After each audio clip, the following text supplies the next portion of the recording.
everyone. Bobby D here with the Heart of the Gala podcast. I'm super excited to have a good friend of mine, colleague, creator, producer, director, dad, husband, all the things. David Seth Cohen is here on our next episode. So David, thanks for joining me. Thanks for having me. I'm really excited to be here. This is we had a great night tonight. Yeah, we did. I'm super pumped to be a guest on your 4th episode. Yeah, we're going to many more of these. For you. Yes. Well, maybe we'll get him to shoot one. So there you go. Anyways, what David was talking about, we were at a networking function. This is the Association of Fundraising Professionals, and you got to network because network makes the dream work, right? Yeah, and good transition, by the way, into fundraising. Right. That's what we're here to talk about, fundraising. So not only is David a multi-award winning film producer and director and writer and like all of the things, but he also is a creator of storytelling videos for nonprofits. And we were able to collaborate on an event. It was a few years ago. It was pre-pandemic. Yeah, pre-pandemic. And he helped make a video about a young man living with heart disease. And that video then turned into, a couple $100,000 raised in the room. Yeah, well, I mean, listen, I created the film and then you did the selling. You got people when their hearts were pulled on to pony up some money for a really good cause. Yeah, and that's what it's all about. It's about raising money for those good causes, no matter what they are, because your causes are all great causes. That's what we do. That's why we do what we do. That's why we do. I'm passionate about fundraising. Yeah. You're passionate about making impactful films that make people do things, right? Yeah. I mean, it's funny. I was talking to somebody tonight about that. One of the best things about doing what I personally do, and I'm sure you feel the same way because it's a similar, when I go to these, I put together these films and I go to the event as well, and I get to see the people react. And to me, their reaction is everything. Yeah. And for fundraising films, most of the time, you want to move them. You want them to feel like they're part of the cause and they want to help. Yeah. And so, that's always my goal, is to move an audience in a direction of, hey, we want to help. Right. We want to be a part of this. They're doing the right thing. It's a good cause, and I want to stand behind them. And then you're there to just bring it all home after. Yeah. With like, hey, you saw what this is about. Let's go. Help us out. Raise those paddles. Come on, let's go, people. Yeah. And so many times, like, we'll be doing the fundraising events and then they'll have the video, and sometimes the video doesn't move people, and it makes my job a little bit more challenging, and where I've got to do the dance and then I've got to be the one that moves the people. But having a great film to lead up to that, like the efficiency or the effectiveness of motion pictures, I mean, is so amazing now. And the fact that you can see through all right, here's the organization and here's just one story that will kind of culminate the whole mission and the impact and everything. So when an organization, nonprofit, reaches out to you and they say, David, we want your help. We want you to help shoot this film. What's that process of identifying the story within that? Well, that's a great question. Typically when they'll reach out to me, they know they want to do something. Right. They just don't know exactly how they want to deliver the message. Right. So the conversation will start off with me asking a whole bunch of questions in regards to, okay, well, do you guys have any ideas first off? Right. And usually they'll have some sort of idea. Most of these nonprofits, the majority of the ones that I've worked with, they have an idea of what they want to do. It's just a matter of how are we putting it together? Right. And so, I'll sit with them. So for example, the first film I did for the American Heart Association. Right. I met somebody in the organization. She liked the work that I did. Said, hey, are you interested in creating a film for us? And I said, yeah, absolutely. So got on a call and they told me that, we want to do a survivor film. Yeah. I said, oh, that could be really interesting. And I said, well, who's the subject? And they started telling me the story of what happened with this specific lady and how she survived heart disease, and on top of that, what the win was. And I was totally taken back by the story, and I was like, this could be really good. Yeah. So they said, look, we have limited time with the people, so what can we do within like a full day? Okay. I said, oh, well, so like, I'd like to interview her. I'd like to interview her parents. It was a 14-year-old. Okay. 14-year-old. Okay. I'd like to interview her parents, and she was a dancer. So I was like, I'd like to interview the dance instructors. Okay. And I also think that we should shoot her in the studio dancing because we don't have that much time. We could incorporate that with images as well if they have them. And they were on board. So we shot it in one day. So I think I did like 5 or 6 interviews in the day. Okay. Each different like setups for lighting. Right. And then we shot B-roll of her dancing and accumulated some pictures from the family, and put together this unbelievable piece, which there wasn't a dry eye in the audience. And that's the goal. Yeah. Is to get those hearts thumping. She got a standing ovation after the video played. She was up on stage, and I'll never forget, like, it was just this crazy applause for her. And I think it's funny because I'm still actually in touch with the family to this day. Nice. It's one of the pieces that I'm most proud of all the films I did. And, it was shot a long time ago, so camera-wise and all that, everything's changed now, Yeah. But just on the content, the spoken content, and the way it's the music and everything, just it's so good. Well, and you only have like attention span of humans now is not much. Yeah. It keeps getting shorter as the years go on, but it's about what, like 2.5, 3.5 minutes? It depends. So typically the client knows their audience better than we do. Okay. Right? Like, I've done videos that are 14 minutes and I've begged the client to cut it down. Right. But they're like, no, our audience is going to love it. And they've always been right. Okay. So I don't really dictate the time frame of the video most of the time. They'll tell me we'd like to keep it within X. Okay. And then so it's my job to keep it within there. The hardest ocean, that first film that I did for them, I think was somewhere around 5 to 6 minutes. Okay. I've done 2-minute spots. But it all depends on, again, what the client thinks and what they want to put in that specific slot. Right. But yeah, I mean, promotional videos, you want to do like 2 minutes or under. Yeah. Anything that's going to go on like the internet. Yeah. So if you're going to do something on like Instagram as a story, it's got to be like 30 seconds or under. Actually, stories are even less. Yeah. I think they're 15 seconds. Yep. But Instagram itself, before you have to click it, is like a minute. Facebook, you could do as long as you need.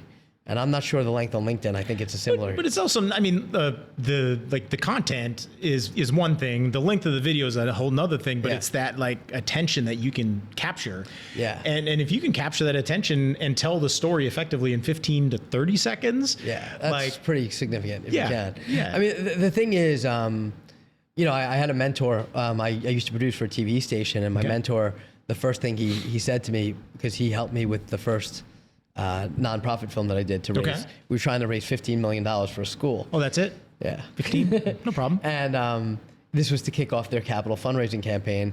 And the first thing he said to me is, he said, you need to grip the audience. You need them all to be in on like the first 10 seconds of the video. Okay.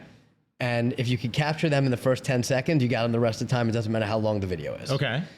And so that's always kind of stuck in my head. I did a film a number of years ago for a guy named Dr. Leon Smith. He's passed away, I don't know how many years ago.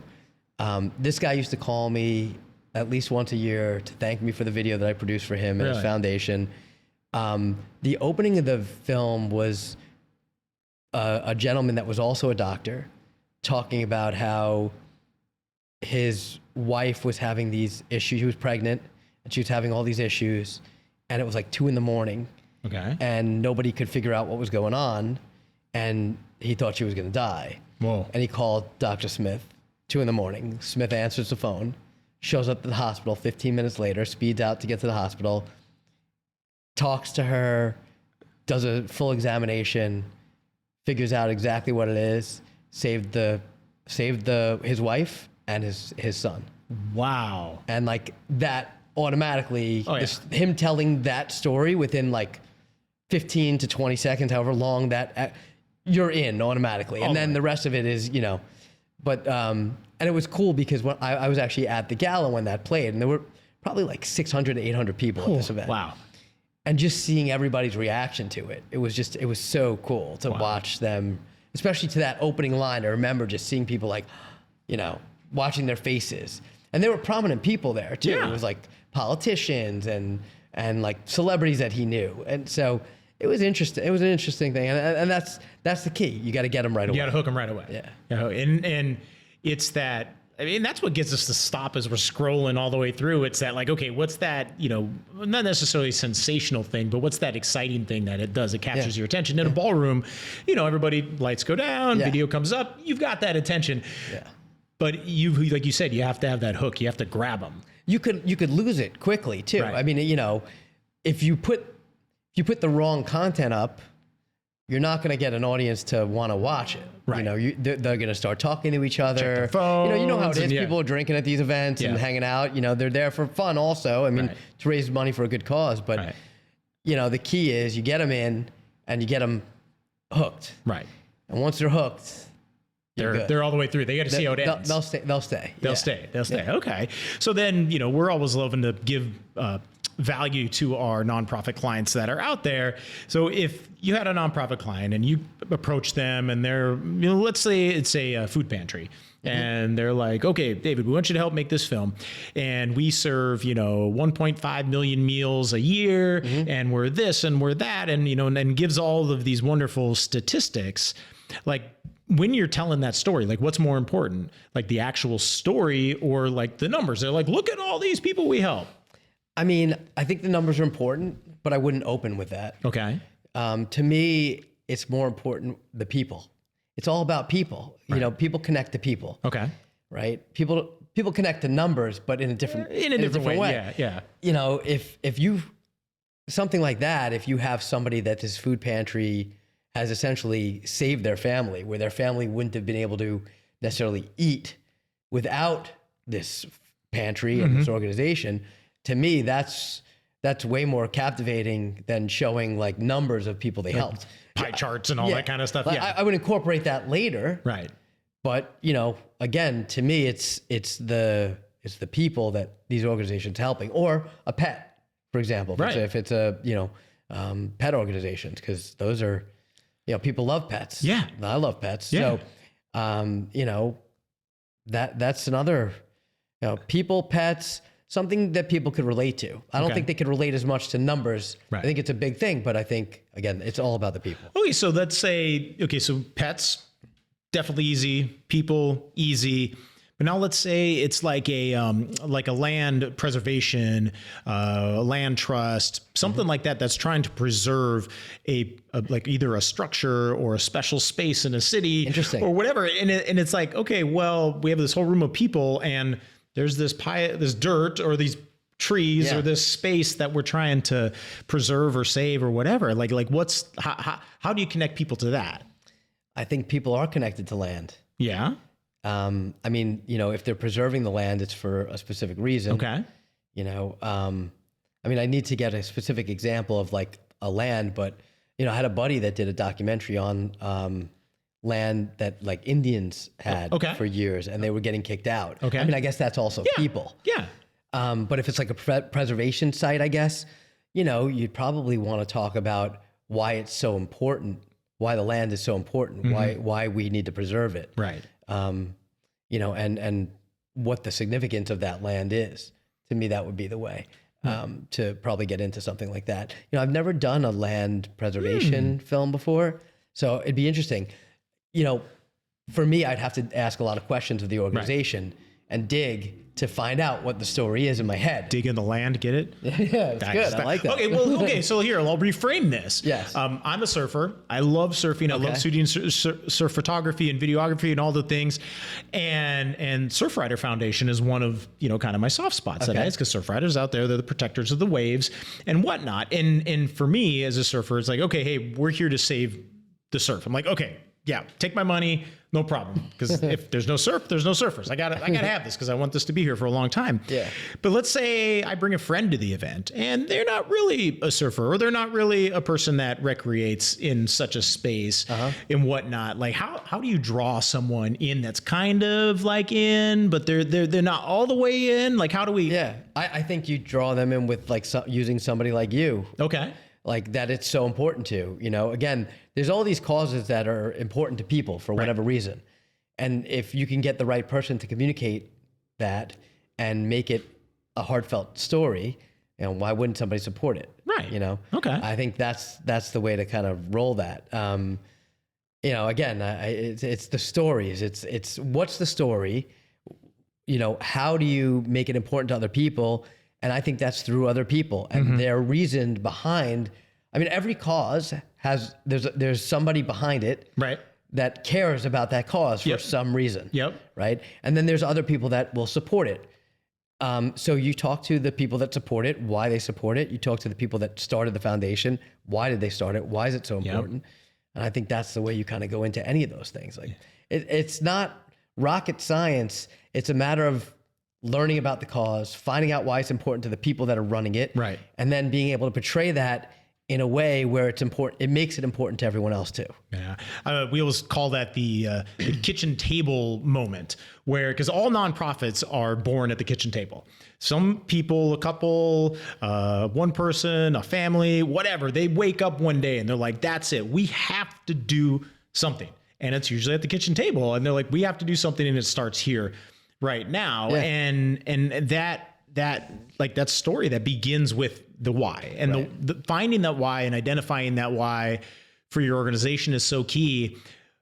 I talk with board members all the time. I'm like, what's your personal connection to this? Like, why are you here? Why are you volunteering? Exactly. There's got to be a reason, and that's what you need to portray, because there are people that support it. Why do they support it? That's why other people should support it. Yes. And maybe you have to embellish a little bit, but that's why that, you find out what the reason is, and then you figure out, hey, how do I make this relatable to other people that don't really know about it? Right. And that's how you do it. Okay. And it's funny you bring up the whole why thing. If you remember, the American Heart Association was life is why, or right? Yep. Yeah. Well, and I mean, everyone that's watching is connected to their own organization, whether they're employees of, maybe they're founders, CEOs of, or board members or sponsors or volunteers.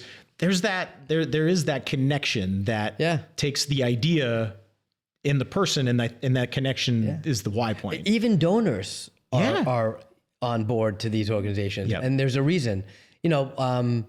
Somebody might support a cancer foundation because their parent passed away from cancer, or their significant other, or their their grandparent, or their child, God forbid. But that's why people support a lot of these organizations. So for me, my grandfather had a major heart problem, and so when the American Heart Association and I discussed doing this, there was something there for me in that regard. Who doesn't know somebody that's had cancer? Right. Like all this, there's so many organizations, people that are abused. Yeah. How could you not want to get behind an organization that's helping people that are abused to get them back on their feet?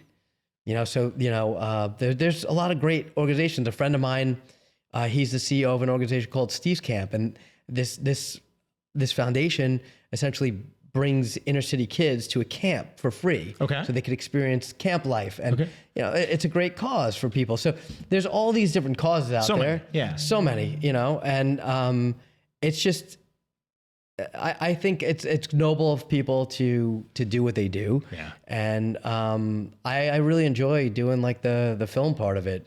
So did you get to make a film for Steve's Camp? I have not. You've not? No. Okay, so if Steve, we'll say that's his name, your friend, Steve's Camp comes to you and is like, all right, David, so we're having this big event, we're having this gala, and we need to show the video. Okay, do your thing. And so there's that, okay, kids coming inner city, they're there, so on and so forth. And you've got kids, and you've got a camp, and then there's people that are watching that. Like where's, I guess like what's that why for you to put into that's going to motivate you to say, hey, I have to tell a really good story. I mean, I went to a camp when I was younger. I was lucky enough to be able to go to a camp that my parents could afford, and knowing that there are kids that can't go because their families can't afford it. To me, again, like it's easy for me to get behind something like that because I experienced camp. And like for anybody that's experienced camp, yeah, it's great. It's amazing. Yeah. You grow as a person. When I went to camp, I found out that I really didn't need mom that much. Yeah. Yeah. I was like, I'm okay. I can do all the things myself. Exactly. Yeah. So, I mean, for me, it's that's easy. I if I were doing something for them, I would want to, obviously interview a lot of the kids. Yeah. And, find out their situation. Mm-hmm. And then kind of, it would have to be some sort of film that gave a very happy ending to it. Right. Because here they are enjoying themselves. Yeah. So, singing songs around the fire, doing the s'mores. Whatever and all it is that they do at the camp. Yeah. Yeah. So have you ever been approached or even contracted with an organization that they have a great mission, they're doing great things, but you're still kind of a little, I wouldn't say, not apprehensive, but just kind of neutral about it. You're kind of like, okay, yes, they're doing great things for them. However, there's no, like, you don't have a direct connection to them. Like, how do you approach something like that? I think that any nonprofit, there's a way to find a connection with almost any one of them. Right. So far, the ones that I've done work for, I've actually believed in what they're doing. I did something for a kidney foundation. Okay. As I said, American Heart, I've did something for Big Brothers Big Sisters. Okay. I've done like some schools that are trying to like raise money for an endowment fund, a capital fundraising campaign to fix up the facilities and make new facilities.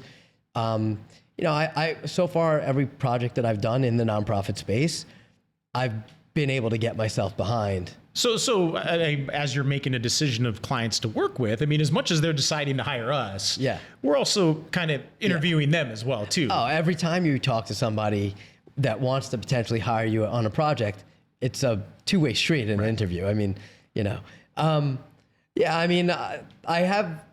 haven't turned down any nonprofits yet. Okay. I even did like a basketball league that was like a nonprofit basketball league because the kids get to play basketball. It's cool. Yeah. So I don't know. I don't know if I would turn down a nonprofit. Okay. It would depend, I guess, on the project. Yeah. But I'm open to a conversation about any nonprofit, and I'd figure out a way to make it interesting, even if it wasn't. I think the best thing about film and what you do also, we're pretty much both in the entertainment world in some capacity. Yeah. I think the best thing is that we're telling the story, so we can portray it however we want. Right.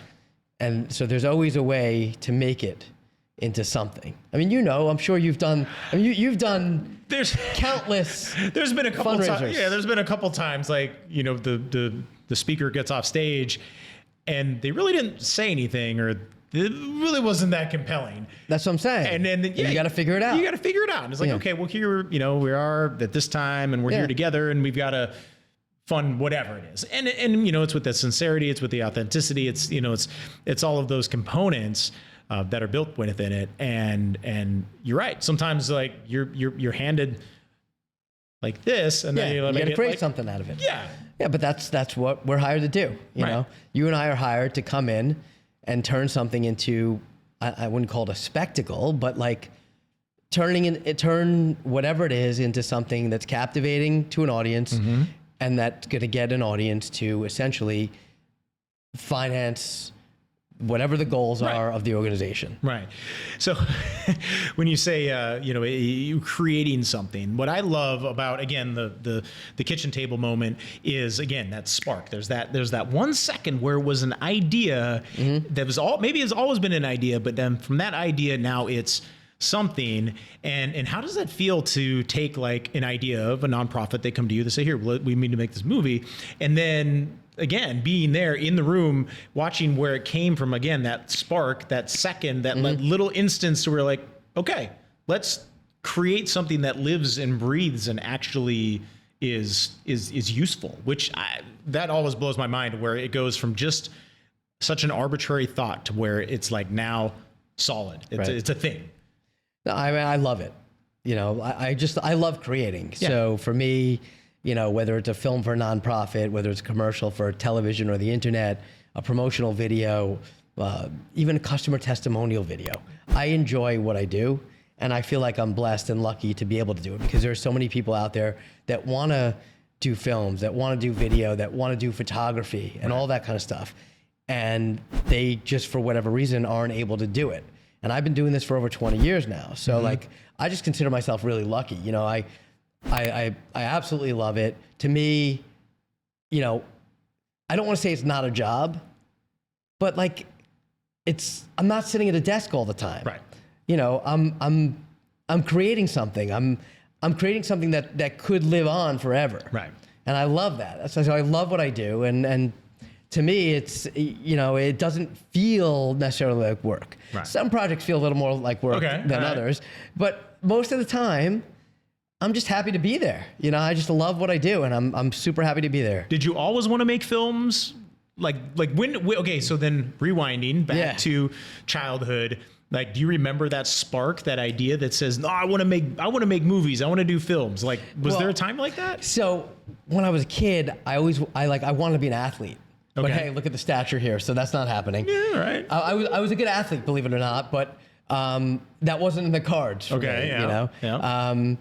And so, yeah, when I was younger, my cousin and I would like make these films for our family to enjoy. Okay. They were terrible, but we would do it, and it was fun. We'd do films, we'd do like shows, and we'd entertain. And I always loved that, but I never realized it was an actual business. And so I went to college. I had no idea what I wanted to do. I was not a good student in school. Okay. To me, my favorite classes were gym and lunch. Yeah, you know? Yeah, mine too. I was an athlete. Like, all I wanted to do was play. Yeah. And you know, I don't know. I just, for whatever reason, I wasn't a student at a young age up until I graduated high school. Okay. I didn't really want to go to college. My dad pushed me and said, "You're going to college. You have to go to college. Okay. You know, American dream. Got to go to college." Yep. So I went. I didn't know what the heck I wanted to do in my life. I decided. Everybody said, "Oh, you're really good at getting your point across. You're good at arguing. You should be a lawyer." Okay. So I was like, "Oh, you know, that might be fun." All right. So I started taking like these political science classes. My junior year, I was in, the first semester I had taken an American National Government class, and I aced it. I did really good. Nice. First time I'm really doing good in any school stuff. And then the next semester I took a state and local government class, and I went to school in Maryland. I'm from New York originally. Mm-hmm.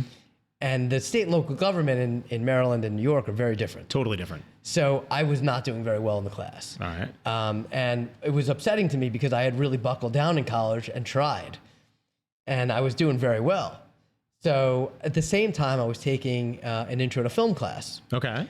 And like mid-semester or something like that, or towards the end of the semester, I got a phone call from my parents telling me that my friend Brad passed away. Oh. Now, he was an actor in a bunch of movies. One of them was like called Lost in Yonkers. Neil Simon wrote it, produced it. It was from the play. You know, he made it in the entertainment industry as far as my standards were. And when I heard the news about this, I kind of like, you know, wavered on, hey, do I really want to keep going with this political science stuff? Because I had taken this intro to film class and I loved it, like from the first cut that I made. And I decided to change my major to mass communications with concentration in film and television. Okay. And then I kind of never looked back. Oh, I did look back once. Okay. And I took the LSATs. I mean, it was probably, I was out of college for a few years. I was a producer at this TV station. I had lost my job because of the WorldCom scandals. I was like one of 30% of the staff that got laid off that day. And I was like, oh, what am I going to do? So I took an LSAT class, and I took the LSATs. And then after that, I ended up getting, a friend of mine called me and said, hey, my two kids started a business. They're doing, you know, videos on Long Island. Do you want to work with them? They need a producer. They don't know how to produce. They know how to shoot. They don't know how to produce. Okay. So I said, okay. And I got into this producing with them. It was a kitchen design company video, promotional video. And then one of the brothers, there were two of them, and one of them said to me, hey, I want to leave the business and I want to pursue a career as a math teacher. Would you be interested in buying the business? I said, well, what do you want for it? He said, just pay me whatever the equipment's worth, my half. That was like minimal. Oh my gosh. Yeah. Yeah. I was like, okay. Yeah. And I got in, and then that was it. And I've been doing it ever since. And I even went back to the TV station for a couple of years. And but since let's see, like I guess that was 2002-ish, I've basically been in the same business. Yeah, 20. Yeah. But it's changed. You know, I did high school sporting events. Okay. That then turned into doing corporate videos, and now I'm like doing corporate videos and commercials and all sorts of. And feature-length films. I have a feature narrative and a feature doc. Nice. Yeah, and then I have a couple other projects in development right now. That's okay. So I know what it is, but when you're explaining the roles of making a film, you have the person that holds the camera. That's what are they called? It's usually either a cinematographer or camera operator, depending on the budget of the company. You could have. It could be anyone. You either have an operator or you just have like a cinematographer that does the operation. That knows how to run the camera. Yeah. Okay, so you have that person. And then you have the person yelling action. That is the director. The director. Now, what the director different than a producer? What's the difference between those two? For those that don't understand. Yeah, director's basically responsible for everything in a film. Okay. Like so taking it from, start to completion, they ride the project hands-on all the way through. A producer basically overlooks. Okay. So explain that a little bit more. So these guys you were working for, they knew how to shoot, they know how to operate a camera. Yeah. And they saw the project through, but you like produce. Like, okay, so it's a company that you're making films for kitchen cabinets. Like what So that I produced and directed. Okay. And I edited the project. Okay. So these guys knew how to shoot and light. Their dad was he used to shoot for like ABC Sports in remember Monday Night Football? Oh, yeah. He shot in the booth, so he lit up. Oh, cool. Like forget the Al Michaels and Frank. What was his name? Oh my gosh. Gifford. Yeah. Frank Gifford. Yep. So he used to do the booth. So he taught them, hey, position your key light here, your fill light here, your hair light here, a background light here. You can hang this from the ceiling. Everything that they needed to know about shooting and lighting. They had the technical down. They were technical, but they did not know how to produce. They didn't know how to edit. So that's where I came in. I helped write the script and everything else. So basically... So kind of like what the vision is. It's like... Yeah, I was the producer, writer, and director and editor on the project that I did with them for the first time. Okay. And without me, they wouldn't have been able to do it. They would have been able to shoot the guy, but they wouldn't have been... shoot the whole company, the staff, but they wouldn't have been able to put it together and get the proper coverage and everything they need. And make a story out of it. Exactly. Okay. Yeah, because you see all those names at the end of a movie, and you're like, wow, all those people did things, or sometimes there's like 8 producers. Yeah. Well, those are bigger budget projects that have like, an enormous amount of crew. Like a Hollywood movie, it's really like an army. Right. That is there. Yeah, hundreds of people. Hundreds of people. Have you ever got to work on a big movie like that? Yeah, I've worked on a couple. Really? What's that like? Like being on set on a big It's major... really cool. I've never produced like a massive budget film. Not yet. Not yet, yeah. But I worked on Big Daddy. And that Love was, that movie. That was awesome. Yeah. Scuba Steve. Yeah, Scuba Steve. I had to pick up his costume actually. No way. Yeah. Oh, that's cool. And then I worked on a movie in Miami called In the Shadows. Okay. And then I worked on Highlander Endgame. Oh yeah. Yeah. So, but I was second unit for that. So it was just kind of like location shooting and stuff like that. Okay. Like not background, but like the guy getting in the car and stuff like that. Okay. But Big Daddy, I was on set a lot, and In the Shadows, I was on set all the time. Oh. And that was cool because they like blew stuff up and like nice. Yeah, it was like a stuntman movie. It was really cool. That's cool. Yeah, there was one scene really cool. It was in Miami, so there's like I don't remember what the bridge was called, but there's this bridge. So they put the bridge like up a little bit and then the other side down, and they had something on the top of the portion of the bridge that when the car hit it, it would shoot up and flip. Whoa. And so I was on the opposite side of the bridge where the car was coming to. And I remember the car's driving, and it hits this thing, and it shoots in the air and starts spinning and flipping, and then lands on the bridge and slides down to the bottom of the bridge. Coolest thing I've ever seen, like, live. I can't imagine what that'd be like. I don't even know what that cost that day. Oh my God. I mean, you see these giant budgets. Like, I mean, what, the new Avatar was like $500 million to make? Yeah, I mean, that's a lot of computer... CG and all that kind of stuff. I mean, the amount of time and work that went into that project, forget about it. I mean, that's a massive undertaking. And all props to, like, James Cameron for doing that stuff. Yeah. But Again. Okay. It's like, here, I'm going to do this awesome movie, and then I'm going to do it again. Yeah. I haven't seen it yet. I really want to see it. I haven't either. I've been meaning to take the kids. I love the first one, and I've got such a soft spot in my heart for that. And I was like, this is great and everything. And then I was like, well, let's wait for that special time. I can't go see it because my kid's 4.5 months. Oh, yeah. So try bringing him into the theater for 3 hours. Yeah, that's not happening. No. Heck, you can't even bring a 14-year-old. Unless I go by myself and, like, leave my wife at home. But, that's no fun. No. Well, but sometimes. It'd be much cooler if she was there with me. Absolutely. Yeah, maybe date night. We just got to find the babysitter, right? Yeah, that's not a bad idea. So for our nonprofit friends, our development directors, they're directing, they're seeing a project. They're like coming to a producer like yourself. Is it possible for someone that has an iPhone, a Droid, for them to shoot a video that might be able to raise some money? I mean... yeah, I guess. Yeah. They can, but it's not going to look professional. I mean, there's a lot you could do with the iPhone nowadays. Right. So let's say, the nonprofit's got a very small budget, like maybe no budget at all, but they're like, we have to raise money somehow. If they have no budget, then they should just shoot something and try and make it as compelling as possible. Okay. But if they have a budget, they should absolutely hire a professional to do it with the proper camera. I mean, there's a big difference. You could see the difference in the look of, let's just say, a cinema camera or even a DSLR compared to an iPhone. Right. There's a big difference. And then, add lighting, proper lighting, and everything else. Sound, all the things. It all makes a difference. Yeah. I mean, if they're going to try and do it on no budget, one of the most important things to worry about is sound. Okay. Because if you record bad audio, your project's done. Nobody's going to pay attention. Going to be hard. That's why we have fancy microphones. Yes, very nice. Yeah. and so I think it's so cool to be able to know someone like you and call you a friend, because I've always wanted to be like in the film industry, like every like behind the scenes documentary of any movie. Like I'm just like, how did they do that? And it's the movie magic that that I love, but it's also like the little like cables and mounts and wires and things like a C-stand. Like a lot goes into people don't realize. See, that's the thing. It's like, people don't understand what really goes into it. It's a whole nother world. Until you show up with all this equipment and they're like, oh my God, I didn't realize you were bringing all this stuff. Then they realize. Yeah. I've done videos for people where like, I'll show up with like this mound of equipment and crew, and they're like, they don't expect that. Right.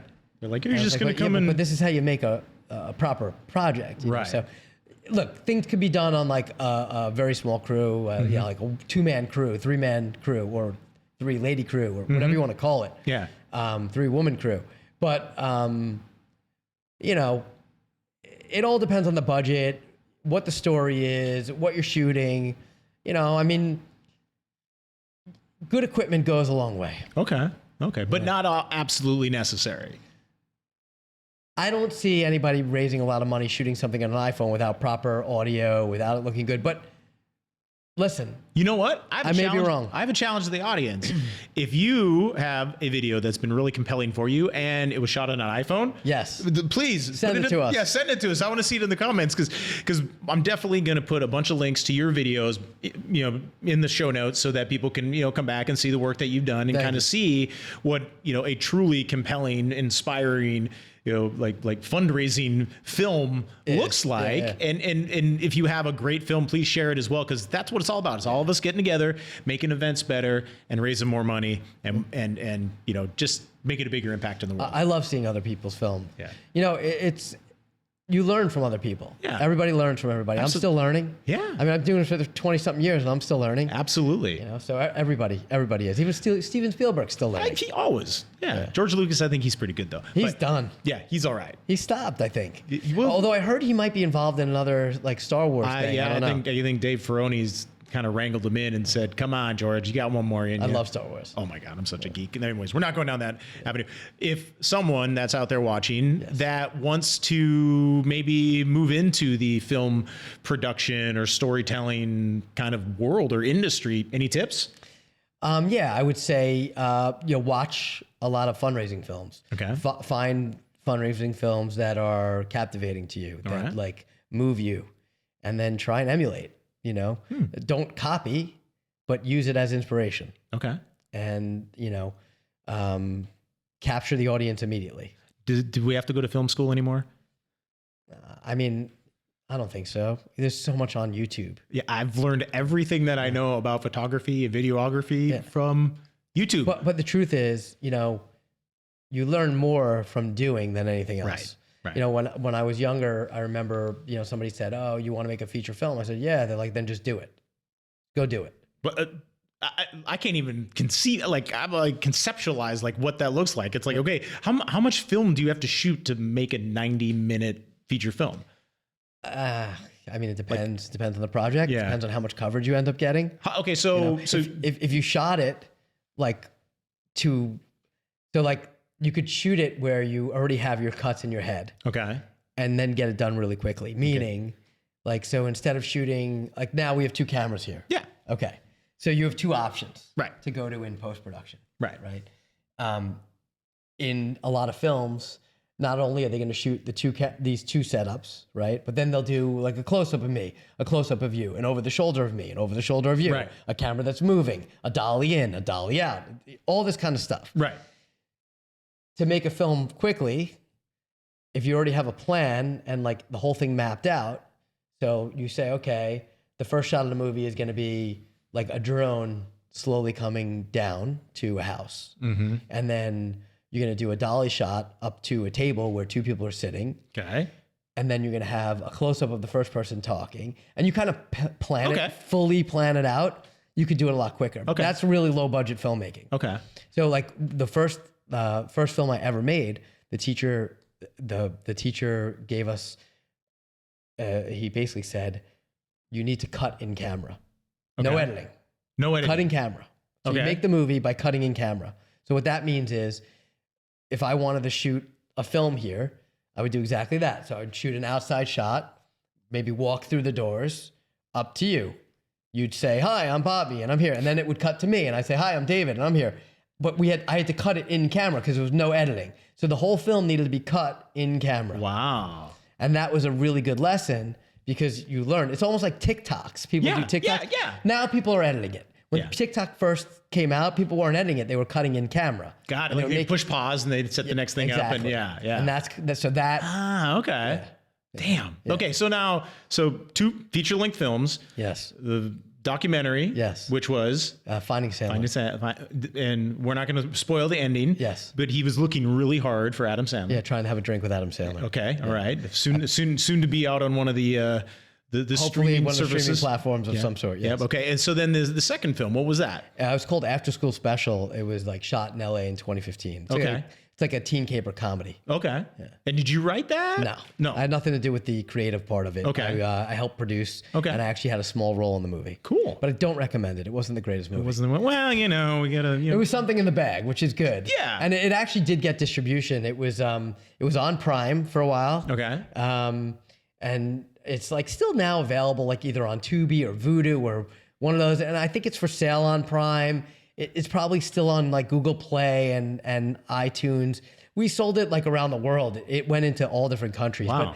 But it's not the greatest. Okay. Film. So what's a big aspiration for you now? Here we are, 20 years since beginning. Yeah. You've shot a bunch of nonprofit films. You've shot 2 feature films or been a part of.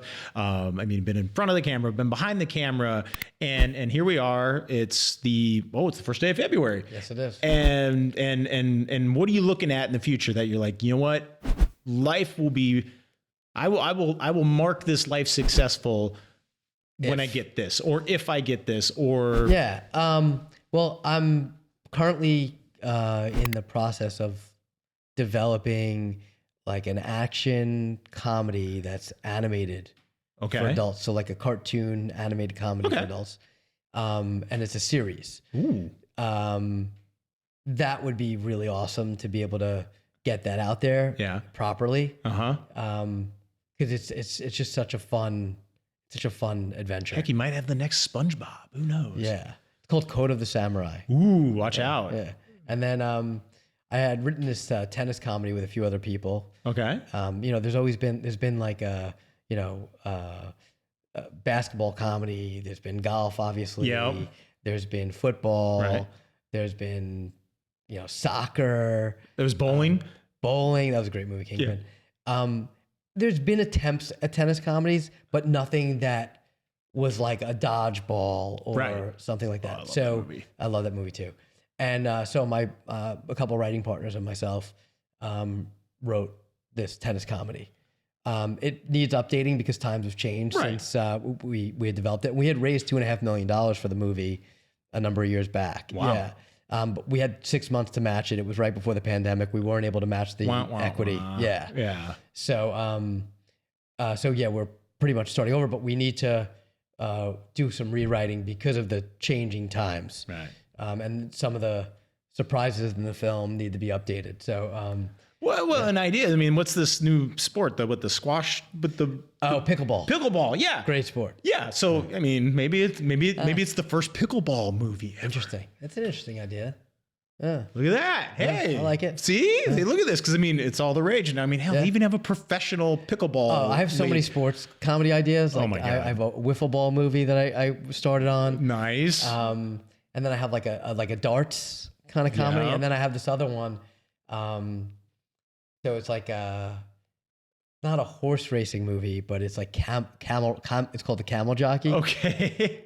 So it takes place like way back in time. Okay. All right. Yeah. So I have a bunch of different like sports projects on the line. It'd be a fun movie to make, and I think our nonprofit friends would really love that. It'd be like the life of a development director at a nonprofit, like all the random crap that you have to all go through, or even like Gala Day. It's a lot. Like how much like how stressful is Gala Day? Like you wake up in the morning and you're like, oh shit, I have a gala tonight, and then it's like go, and they hit the ground running, and they like don't stop until like the last person leaves the ballroom. It's a lot. It's yeah. Maybe we could collab on something here. Maybe we'll make something. Yeah, some sort of behind the scenes. I think that'd be kind of cool. David. Yes. Any wise words for our nonprofit friends that are out there? No, I just want to say thank you for watching. I hope you enjoyed Bobby's podcast. He's an unbelievable auctioneer. I think you should hire him for your projects. And by the way, I think what you do is so cool, and I've always wanted to kind of do something like that. It's I don't know if I could. Oh, anybody can. I can teach anybody to auctioneer. Yeah, but you have a skill. It's a total skill at what you do, and you're like. You're so on point when you're up there. It's like, it's amazing to watch. And not just you, Erin's great too. Oh yeah, she's pretty good. I mean, I remember way better than me. I remember watching you guys, and it was unbelievable. I was just amazed by, how you guys kept going. It's fun to have that room that's attentive, and they're willing to play with you and be a part of that. Yeah. That it's that moment that we're all sharing, and that's why I love events, because of that reason. We're all having a collective experience at the exact same time. And I'm lucky to be able to be someone on stage with a microphone that gets to help. And for a good cause. That's what it's all about. So everyone, where can we find you, David? My website's davidsethcohen.com. Okay. DavidSethCohen.com. Okay. Can we find you on the socials someplace? Yeah, I'm on Instagram, David Seth Cohen. I don't really post too much, mainly stories of my kid at this point, but I do have some stuff about my movie. I'm on LinkedIn, David Seth Cohen. Oh yeah, everybody's on. And I'm on Facebook, David Seth Cohen as well. Cool. So if somebody's interested in what you're doing, they just reach out and and TikTok, David Seth Cohen. Oh, there you go. I'd like to see some more of that short form, kind of like in the camera kind of stuff. That'd be kind of cool. It's funny. And this is just a suggestion to any nonprofit out there. Even if you're not going to hire a professional to go and create your project, do video stuff.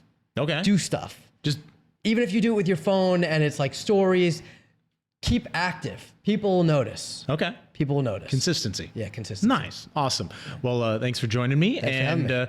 we'll see you on the next film. Yes, we'll hopefully see you at the next gala together. Oh, yes, that's right. Yeah. So thank you again to all of our event friends that are out there. Thank you again. Put your questions, comments down there. Hit the like button, Apple Podcast 5-star. Share. Yeah, share. Yeah, share it with your nonprofit friends because this is a fun conversation. If you have any guests that you want to be a part of this that come from a unique side of the fundraising world, like filmmakers or whatever, please let us know. Event planners, anything. Yeah, anything. We love them all. So again, my name is Bobby D with the Heart of the Gala podcast and video show and all the things. So keep being awesome, keep making an impact in the world, and we'll see you next time.